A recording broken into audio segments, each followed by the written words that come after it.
చూసాం.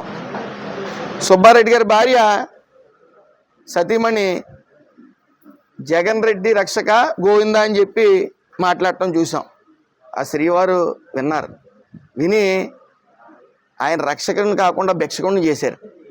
ఈ రోజున ప్రతిపక్షం కావాలని భిక్షాటన చేసే పరిస్థితికి వచ్చాడు ఆయన. కలియుగ దైవం వెంకటేశ్వర స్వామితో పెట్టుకుంటే ఏం జరుగుతుంది అనేది అసలు ప్రతిపక్షం లేకుండానే చేశాడు ఆయన. వాడు చేసిన పాపాలు ఒక్కొక్కటిగా బయటకు వస్తూ ఉన్నాయి. జీర్ణించుకోలేని పరిస్థితి. పేపర్లు తెచ్చుకుని ఆ చదివే పనిలో ఉన్నారు ఆయన. ఆయనకి ఏమీ డార్క్ రూమ్లో ఉండి, కేవలం డార్క్ రూమ్లో ఉండి పాలన చేశారు.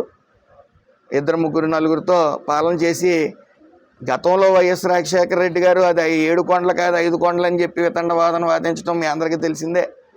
తర్వాత మళ్ళీ ఈయనొచ్చి వాళ్ళ సొంత బంధువులకి ఇటు సుబ్బారెడ్డి గారికి అలాగే అటు కరుణాకర్ రెడ్డి గారికి చైర్మన్ చేయటం. తర్వాత కరుణాకర్ రెడ్డి ఈ మధ్యకాలంలో ఆయనకి ఎంత భక్తి ఉంది, ఆయన ఎంతగా శ్రీవారిని ఆరాధిస్తారనేది మొన్న ఆయన అనుచరు వర్గం ఖాళీ మందు బాటిల్స్ అక్కడ పెట్టి అస్థిరపరుద్దాం ఈ ప్రభుత్వాన్ని ప్రయత్నించినప్పుడు బెడసుకొట్టి వాళ్ళందరూ లోపలికి వెళ్ళిన తర్వాత కూడా మరి వీళ్ళకి ఎంత చిత్తశుద్ధి ఉందో ప్రజలు గమనిస్తూ ఉన్నారు. ఏదేమన్నప్పటికీ ఈ కల్తీగాళ్ళకి మంచి బుద్ధి ప్రసాదించాలని భగవంతుని కోరుకుంటా ఉన్నాను.